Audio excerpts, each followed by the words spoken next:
The fifth pitch. There is nothing more universal than a calendar. Everyone's got one. And let's be real, they kind of run our lives. Not just all those meetings, but all those emails back and forth trying to find a time that works for everyone. There's already been a massive business built off of making scheduling easier. Calendly. They're valued at over $6 billion. Today's founder, Dave, thinks there's room for another with his new calendar solution, Dotcal. But there are other startup founders who think the same. The calendar wars are just heating up, and the investors want in. But is scheduling software already overbooked? I'm Josh Muccio. Welcome to The Pitch, where real entrepreneurs pitch real investors for real money.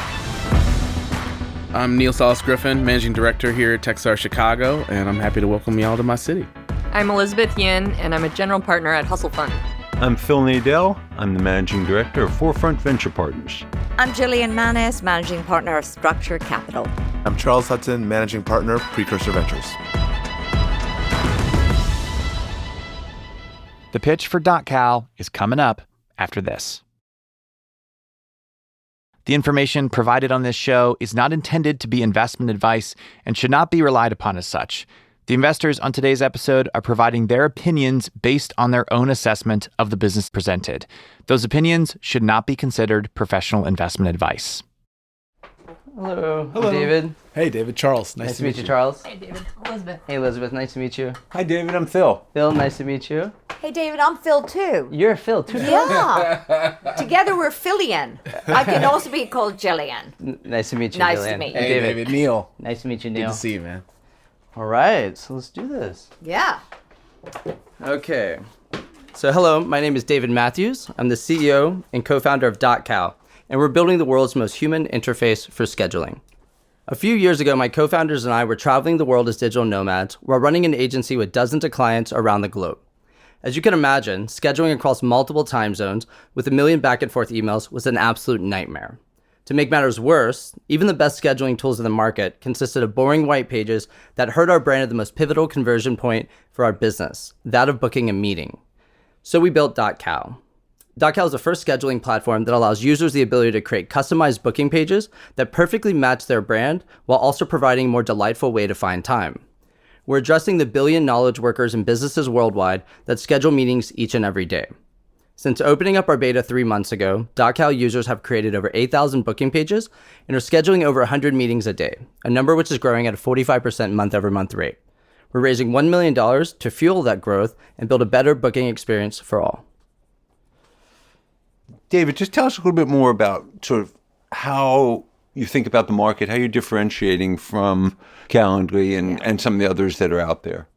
Totally. So at the core of what we do is we try to make scheduling just more intuitive, more human, more natural. And when you're using a Calendly or you're booking a salon appointment or something, it's very like robotic and it's very inhuman. And I take the opposite approach. I say, hey, actually, you create the experience you want for your brand so that it will probably increase conversions. So a lot of people think that we're just Calendly with pretty colors. The next phase of what we're building is a booking page builder, which no one has done yet. And so you can create the experience from the ground up. And so to that end, we are very different than Calendly. Calendly just did a $10 million rebrand or whatever, and they touched everything on their platform except for their booking pages. They have a philosophical perspective, which is it should be utilitarian. Everyone should look the same. And for me, coming from a marketing background, running a growth agency and building a lot of landing pages, and I was using Calendly and it just wasn't converting as well as it could have. And so that was kind of give us the genesis idea. That's interesting insight. And it's something, frankly, I hadn't really thought of. Do you have any statistics about what the conversion rates are like on Calendly? Mm-hmm. Because I would think that if two people say, yeah, let's schedule a meeting, and I send you a link to my Calendly, that the conversion rate... It's pretty high because you want to schedule a meeting. I right? would think, like, you have two willing parties, right? So tell me, like, what are the numbers on that? Yeah, so we've run a lot of A/B tests with 10,000 pages at this point. And Dotcal conversions are about 25% higher than Calendly conversions for marketing purposes. But it already has so enough. the 25% lift Yeah. is in a marketing context? It's in a marketing context, yeah.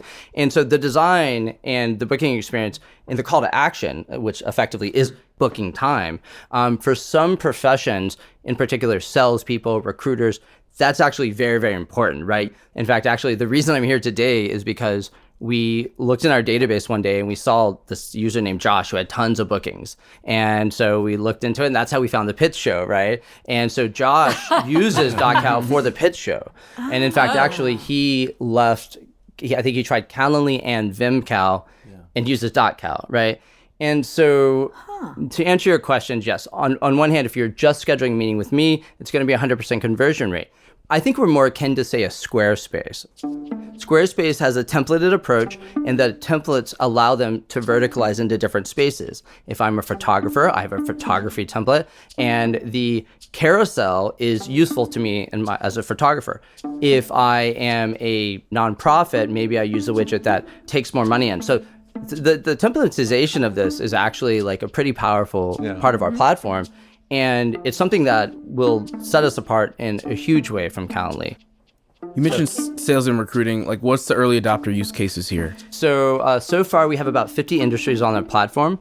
These are anyone from a sales team, actually like 25 people from Zoom. So a lot of salespeople, a lot of visual people, wedding planners, a lot of photographers, a lot of those agencies, they're using us. Another really cool example that we've seen, a lot of emergent behavior we've seen, is with a feature we call our shared booking pages. You know, if we wanted to follow up right now with all of us, like say next week, how would we do so? I'd probably email your EAs or your chief of staffs or you. We'd have a million back and forth emails. But in 1 second, I can easily invite all of you to a shared page. You sign up for Dotcal in, say, 30 seconds. You attach your calendar, pulls your availability. So now all of our availabilities are on one page. That's big. Yeah. I think I actually have to be out due to a conflict. I'm an investor in a company called Let's Meet that does the group scheduling thing. Yeah. But Cool. but I just wanted to different- flag that it has nothing no to do worries, with the no growth, but I worries. thought I should just... Is that a similar function? They sort of realized that group meetings on Calendly are difficult. Right. They have the polls feature, which is kind of okay. And they're like, no, look, what you really want is if in the end you get to a time where you found something that works, it'll automatically say, hey, everyone has said that this time works. And obviously, if you're all in the network, it can find the times for you. Mm-hmm. And it works actually quite well for the use case that you mentioned. But that's like their core use case Sure. is like multi-person group meetings. Yep. That are hard to do on Doodle. They're kind of a little clunky to do on Calendly. And to your point, they're like, we're going to optimize for that use I case. just had that problem like yesterday. Yep. Yeah. Can you solve it? Or We could easily solve that right now with our shared functionality. But I don't think that's actually even the most interesting feature. So shared pages are useful for all of us getting on, own page and sending it to Josh. He could book on all of our calendars. But what's really interesting is they're most useful for one-on-one interactions. So for instance, I have a shared page with my therapist. And the reason I do that is instead of calling a secretary and, going back and forth, or instead of me actually sending my .cal, which then he has to see when he's free, I just say, hey, look, let's just create a shared page with us, right? And so now every time I book a therapy appointment, I have this page that immediately books and only shows times we're both free. And so there's a lot of emergent behavior with the one-on-one scheduling. I really like some of the innovation that you're doing here and understand these use cases and see how they're very separate from sort of the general booking link use case. Yep. But unfortunately, I think we're probably going to be too close to this with Vimcal. Yeah. So- Cool. Yeah, no worries. Thank you. Elizabeth, like Charles, is already invested in a competitor to Dotcal. So unfortunately, as the locals say, she's conflicted out. Two investors in the room with direct competition could make it impossible for Dave to close the remaining investors. Or could that make Dotcal even more interesting? We'll be back right after this.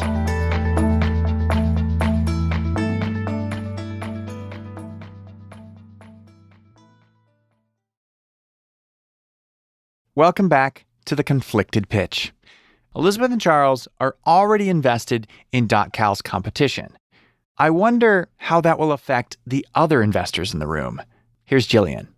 So, can you tell us a little bit more about your background? You sort of slid over the fact that you ran or built a marketing. Mm-hmm. And what about your team?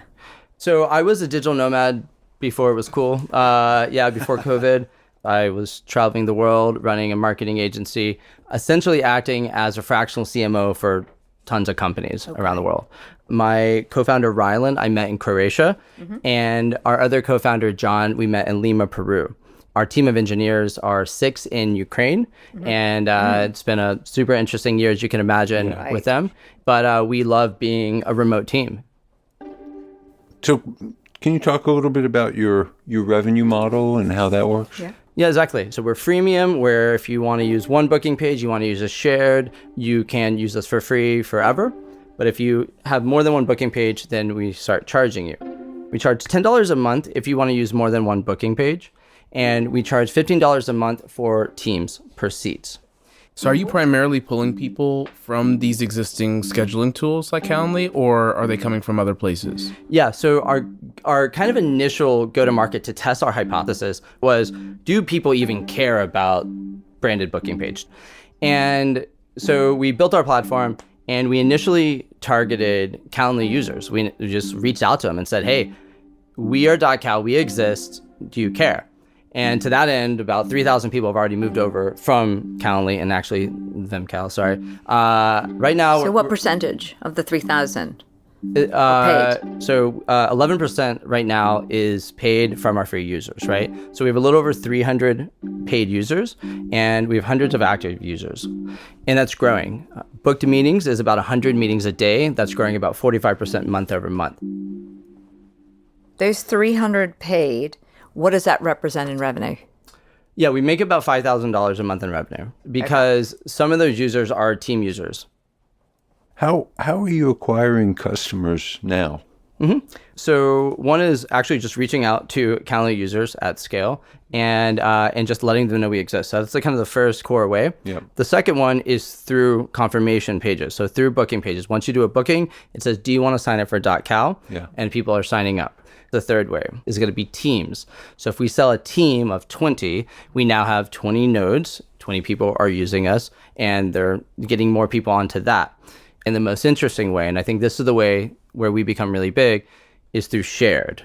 In order to use shared, if you want to use it with one person, say my therapist, he comes in our ecosystem, he uses it for his other clients, these things kind of spread. If I brought everyone onto a shared page here, that's 5 people who are now using my platform, who now see .cal and can use us in other parts of their life. So that's the fourth way that we're going to spread. And I think, in my opinion, we're going to look back in a few years and be like, oh, .cal became a $1 billion company because of shared. So it looks like the water's getting a little red, right, in this space. Long-term vision, like where do you see yourself amongst these other players? I see us as like the anti-Calendly. I see us as the Apple to the Microsoft. Both of these players work. Microsoft works great. Apple works great. But whichever ecosystem you want is determined by who you are as a person, right? Our booking pages are very visual. They're very different. And to that end, we think that there's a huge market for people to choose to have more visual booking pages. We think in time, we can prove that Dotcal is actually better than these. Yeah, I'm trying to gauge how big of a business you want to build. Like, what's the motivation to go far? Because this seems like it could be a great, relatively like small business. You could get it up to a certain point and just run it. Totally. So outside capital, like how are you planning to produce a return for yourself and for investors? What does that look like down the road? Yeah, so first and foremost, my goal as a founder is to make our company anti-fragile. I think that's like the biggest thing. We need to not die. So I think about no matter what happens, if we raise from y'all or don't raise any money at all, we're still going to survive. Fortunately for this type of business and for our lifestyles, we're super capital efficient, right? Like we don't have a big team, but these platforms maybe take a little bit of time to grow, but when they grow in a big way and they scale in a really, really big way. Our company is product-led growth by its nature. So when you send out a booking page, you're advertising for us. As long as we get the nodes out there, it will grow itself really big over time. Calendly took 8 years, and now we're at $6 billion. But the truth be told, I've talked to thousands of people over the last year, and most people don't use scheduling tools. And in fact, most people have never even heard of Calendly. I know that's super surprising to talk to a group of VCs about that, but that's the truth. And so to answer your question, we want to be very big. We want the nodes to spread, and they will, give it enough time. My goal to fundraise is to allow us enough breathing room to build the features we want to scale at the rate we want. So I'm just wondering, why wouldn't Calendly or any of the other ones add these booking pages? Where's the moat here? People, of course, can have shared features, and in fact, we have one. But one thing they might not do is they might not go as visual as we are with the booking pages. This is another core differentiator. So again, Why wouldn't they? Why couldn't they? They could, but if a company wanted to copy us or they wanted to do that, they would have to like lean in as heavily as we are and make it a core part of who they are. And will they do that? Sure. If we're successful enough, people will copy us. Everyone copies, right? So as long as we bring you in and we provide enough value for you, hopefully you'll stay and you'll be in our ecosystem for a long time. It's just a different form factor. Like, Calendly's thing is working, so why would they move away from their white pages that are working, right? It's like very efficient. Here are the times. It's just a different experience. It's kind of like, Ford and Honda both exist. They both provide the same utility, but everyone has a different style of car. Yeah. And my take on the market is that we're in the very beginning stages. Because most people don't use these apps, there's rooms for multiple billion-dollar companies in this space. I think it's like a corollary to e-signatures, and these grow in a way that e-signatures grow. You send out a DocuSign and someone signs it. Now you sign for DocuSign. You're using them for a few years, analogy. Right? Yeah. And so there's lots of Echo signs that sold for $1 billion. And scheduling, I think, is even more interesting because more people use scheduling. More people live on their calendars than actually sign documents, right? I think there'll be many unicorns in this space.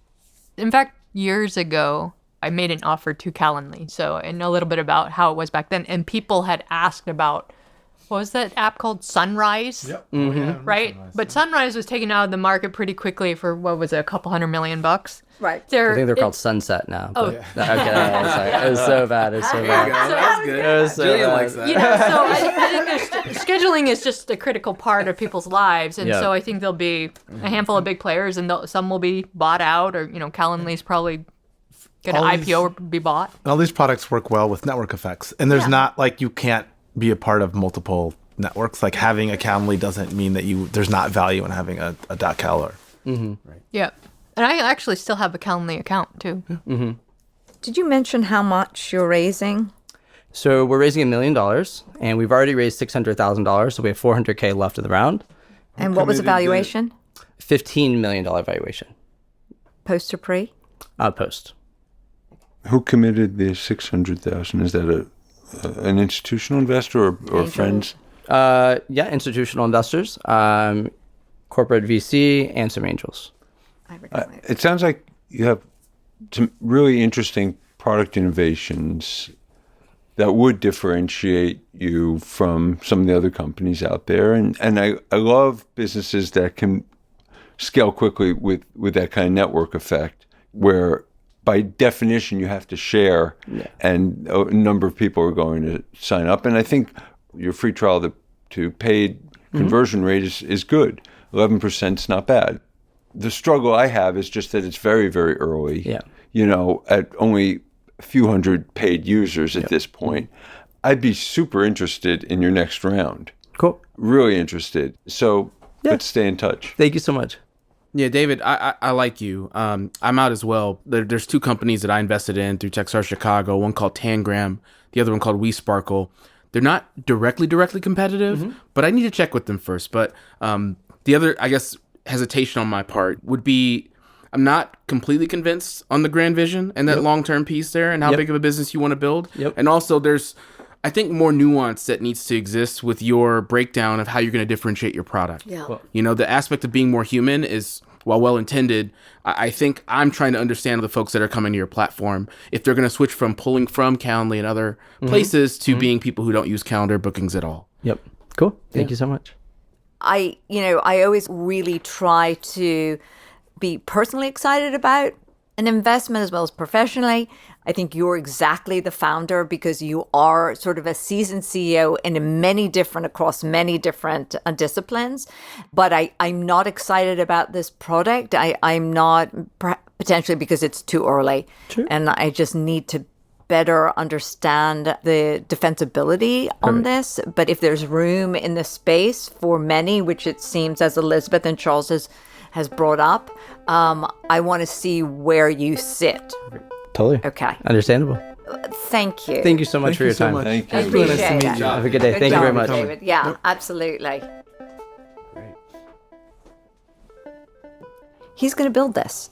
Oh, he's building it. He's building it. He's off to He's it. going to build it He without may not us. need any more money. So let me tell you my Calendly story. So I was a very early Calendly user. I love the product. I cold emailed Taupe and I was running the 500 Startups Accelerator program then. So I made him an offer on that, and he was like, push back on the valuation. Yeah, the values were higher. And so went away. Later came back and tried to see if he would take something at a higher price because I was talking with some mentors of mine who also wanted in. So there was like more momentum now on this. But at that point, he already was like, I'm doing enough revenue. I don't need your money. And that was it. Yeah. He gave me a T-shirt, but But that was it. And he literally only raised like $500,000 or a little less than $500,000 until the most recent raise, which was in the billions of dollars valuation. Yeah, this guy's not going to need it. that bad boy. I mean, need if he the already money. has 600, then yeah. Extremely capital efficient business. Yeah, absolutely. He Yeah, knows you how like to do him. this. Yeah, I've been trying to find the right balance between, Calendly. Calendly can come off as really cold and impersonal and transactional. But it works. And it does, but like when you're meeting someone for the first time and you're trying to create a new relationship, which I think about a lot as we're building relationships for the show, like how you schedule the meeting really matters. Really? How you approach that. I think so. Yeah. Think about it from a power dynamic perspective, right? When you say, oh, go book time on my Calendly. Yeah, that means that your time is more important. Your time is more important. I agree with that. So but what this doesn't allows me to but do- Calendly can do this. Go ahead. So what this allows me to do is I don't just send them to my Calendly link. Yeah. I go over to my Dotcal. It auto-generates 3 times in the next couple days. Right. And I can edit them if I want. But like basically within 10 seconds, I can copy and paste it into my email and send it to anyone I want. Vimcal offers that. I used Vimcal. And what was But I just found Dotcal easier and faster because I book meetings all over the place. So I'll book meetings over email, over Twitter DMs, right? I'm going to try it. So for let me me, ask you, when you it tried just- Vimcal, did you feel like there were too many features and it was too complex? Yeah. Okay. Same. And Yeah. it took I too tried much- it for a while. I was like, it's doing too much. Yeah. Okay, I'm going to try this. I just think he's just a product founder that just gets it. Yeah. I It's a think good endorsement. He knows what he's doing. I mean, this is a confident founder that's like, this is a nice to have all of you, but I don't need to have all of you. Yeah, that's And what it sounded like. that's kind of sexy. Go make the money, honey. I think he's going to be successful. He's another one I really wanted to invest in through the pitch fund. Needed a VC to You might co-invest still with have me. one. You never know.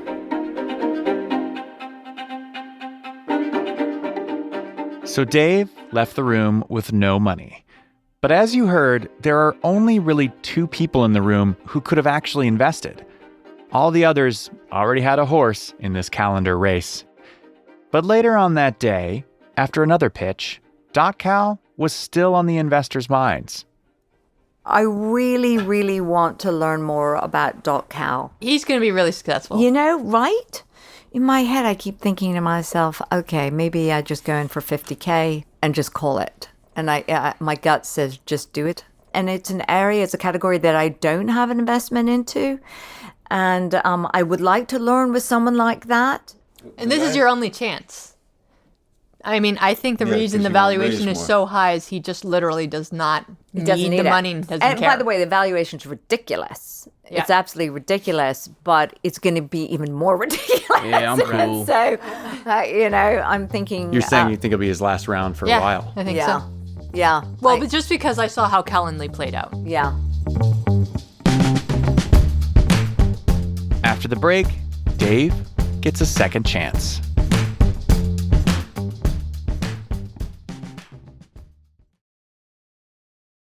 Welcome back.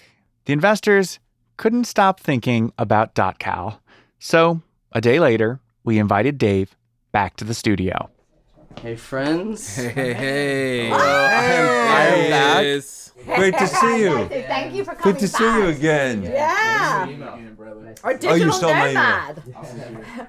Okay. Awesome. Yeah, Elizabeth walked out of here yesterday just, with high conviction that you were going to be successful. Yeah. She's seen this story before. Yep. She had an opportunity to invest in Calendly early on, didn't get the opportunity to get in, wishes she did. There's a whole thing there. So you've got great energy, David. Like, I love it. So there's a big, not problem, but can you explain your valuation? Sure. Because it's really frothy. Yeah. Okay. That's That's the big elephant in the Well, room. I mean, truthfully. yeah, totally. Look, so what am I missing? So valuations are based on the market, right? And the market is the investors you speak to, right? We've already raised $600,000 at a $15 million valuation. There's no way we're going lower in valuation. If I had my way, we're building a $10 billion company. I would raise at a $100 million valuation right now. But the truth is the market from the investors, the market that we've raised from so far has an appetite for 15 million, and be it because they're in San Francisco or be it because they're just bullish on our company, they agreed to that. And so I'm not interested in going down from there. No. I think it's a fair valuation based on what we're building, but I can totally understand your concern. And is it frothy in this market right now? Yes. For sure, unequivocally. You can make a case for that for sure. So when did you start the raise of the 600? Yeah, 3 weeks ago, or maybe 3 to 4 weeks So ago. it was in this market. How much runway does it give you, the million? Yeah, so with the money we have in the bank right now, we have 12 to 15 months of runway. We are very capital efficient. I might go bigger than this, but right now I'm looking at just investing 50K. Okay, that's great. Thank you so much. You're We would welcome. love to have you in. Fantastic. We'd love to have you in. Well, I'm so happy you came back. There's no way you're not going to build this right. You have the sales mind, you have marketing, you have the engineering. You really are quite the package. Thank you. You're like a little superhuman. Yeah, So you're special, man. I really want to invest. I really want to invest in this. I'm a disciplined investor, though. Yes. And I cannot get comfortable with the valuation. I mean, I want to, man, I really do. But I just out of beta, $5,000 a month in revenue, $15 million valuation, I just can't. this is going to come can't- back and bite you. You realize that. That's We what could get you in Elizabeth another said. round. We could get you in another round. Yeah, It makes sense. Phil. And that's that's going to be 3x, 5x. And then you're going to turn to me. And Well, hopefully more, but no, we're kidding. fantastic. Well, Cool. Thank you so much. Keep me in mind for that one. Cool. Thank you. yeah. look Thank at you. that. Absolutely. After all that, despite the valuation, Jillian is ready to invest $50K in Dotcal. And I got my wish, a VC to invest with me. As you might remember from episode 101, the pitch started a fund where we co-invest alongside the investors on our show. And as someone who is apparently quite passionate about scheduling apps, this was a deal I didn't want to let slip through the cracks. After the pitch, I connected Dave to Jillian. A few emails went back and forth, and everything looked good to go. Dave sent the investment docs over for signature, and then we all got a message from Jillian. Here's Dave. So it turns out that one of her portfolio companies has pivoted into a competitive space as ours. Wait, one of her portfolio companies is not already building a calendar app. They pivoted into what you're doing. Yeah, presumably they were working on something totally unrelated. Jillian was going off this information, and then one of her companies said that they had pivoted into something that we're doing. So look, scheduling is a competitive landscape. So yeah. Yeah, apparently lots of money in scheduling. Everybody's pivoting into scheduling. What did you think when you saw that email? Like, she was all pretty excited to invest. Like, she was ready to wire the funds. I don't know. I was bummed. I think Jillian, as an investor, would have been a fun person to work with. She has a lot of good energy. She brings a lot of good ideas to the table. She has a lot of good connections. So with regard to that, yeah, like, am I bummed that I can't take her along for the ride right now? For sure. Definitely bummed. But $50,000 will come. It's fine. We'll get other investors. So that leaves me in a bit of a conundrum because we have this fund. I don't know if you've heard about it. Yeah. We've raised almost $1.5 million in 7 days. So like, congrats. Listeners of our show are so amped to invest alongside the investors on our show. But perhaps I should have seen this coming, where like an investor like backs out because of a technicality, right? Where like, great business, they still want to invest and would invest if it weren't for one of their portfolio companies pivoting. But like, still, this is a great opportunity. So I'm kind of stuck with like, how do we make this work for the fund? We, at The Pitch, had this simple idea for a fund. Invest alongside the investors on our show. But what exactly were we supposed to do here? Jillian got all the way to the finish line, but had to back out because of a conflict. It almost felt wrong for us not to invest. The opportunity is right here for a company that all these smart investors think could be huge, but they can't invest.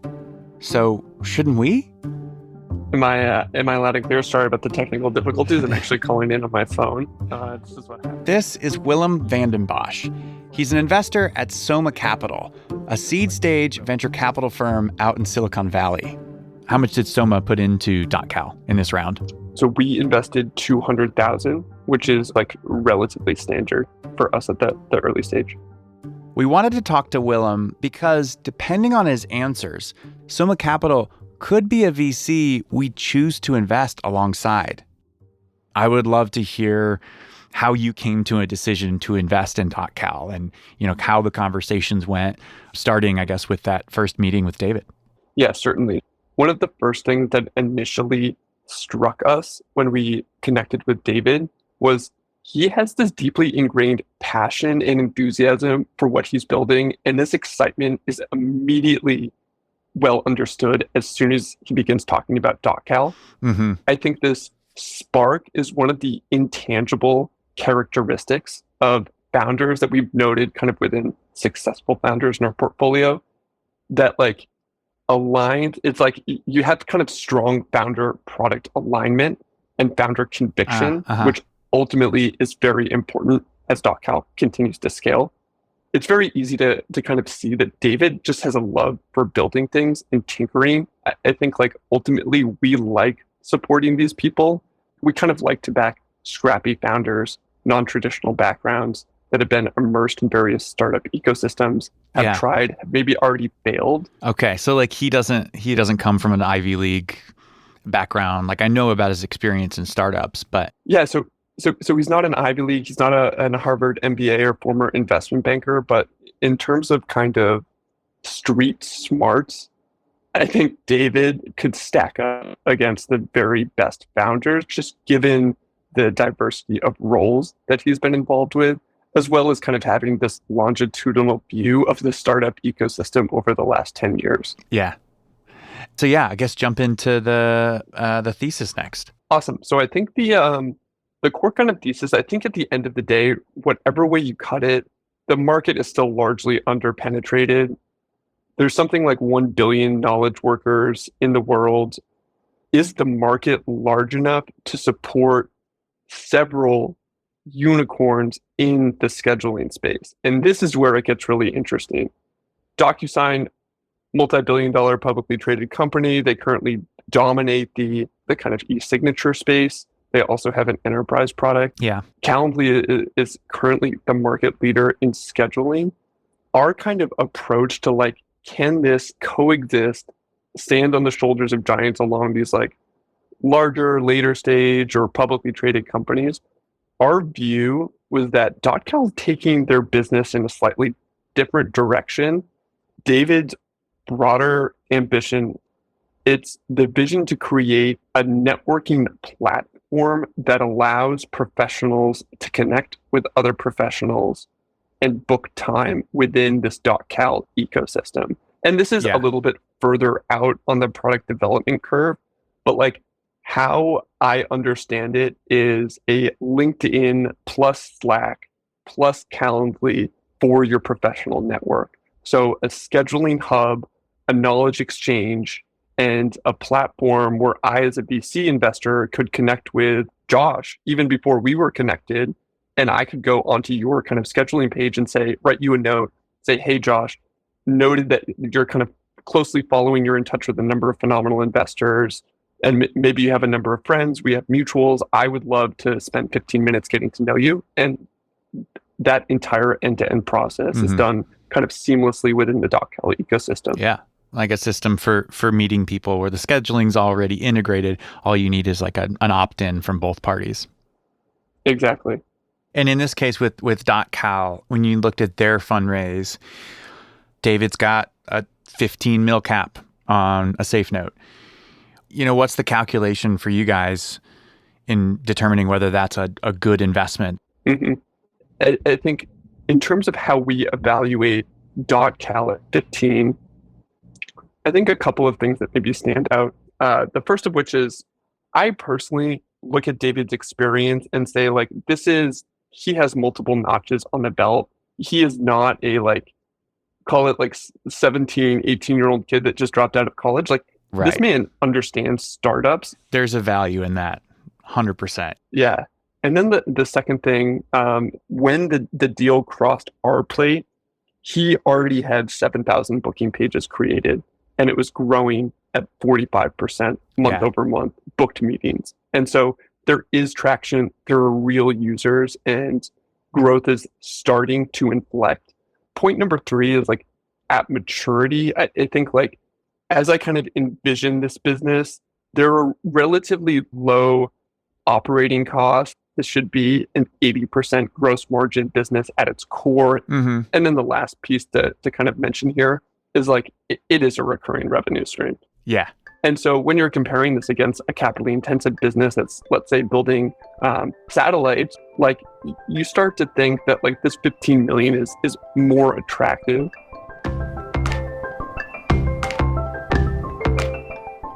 Will the Pitch Fund invest in Dotcal? Subscribe to the Pitch Plus to find out. Just kidding. Sorry, I had to do it. Charles has Let's Meet. Elizabeth has Vimcal. Jillian has whatever company just pivoted into scheduling. And now the Pitch Fund has placed our bet on Dotcal. Do you want to do a syndicate and let listeners invest as well? Yeah, totally. I would love to do a syndicate, yeah. Okay. So you just want to do like, do 100,000 and see if we fill that up? I think it's awesome. I think I would love that. Yeah.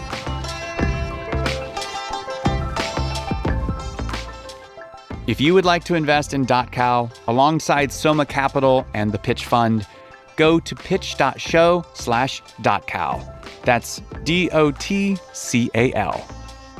Let the calendar wars begin.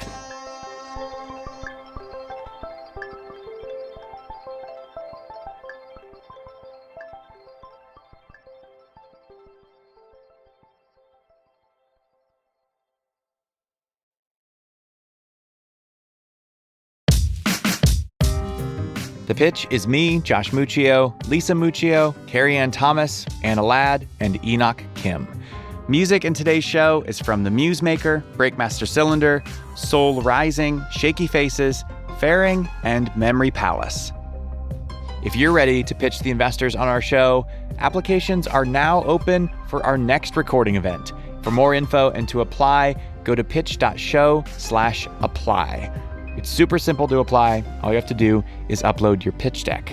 You can check us out on YouTube, Twitter, Instagram, and now TikTok at The Pitch Show, where we'll be sharing videos from the pitch room. And if you want more of The Pitch, subscribe to Pitch Plus, where you'll get ad-free listening to the entire catalog and occasional bonus content. Plus, it's a really good way to support the show. Just go to pitch.show/plus to learn more. The Pitch is made in partnership with the Vox Media Podcast Network.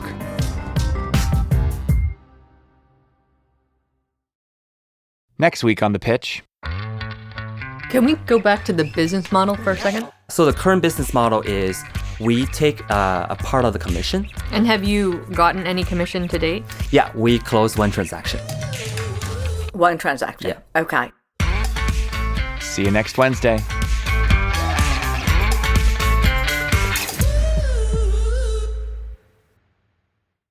The Pitch Inc. and their respective employees and affiliates do not provide investment advice or make investment recommendations. The information provided on this show should not be used as the basis for making investment decisions.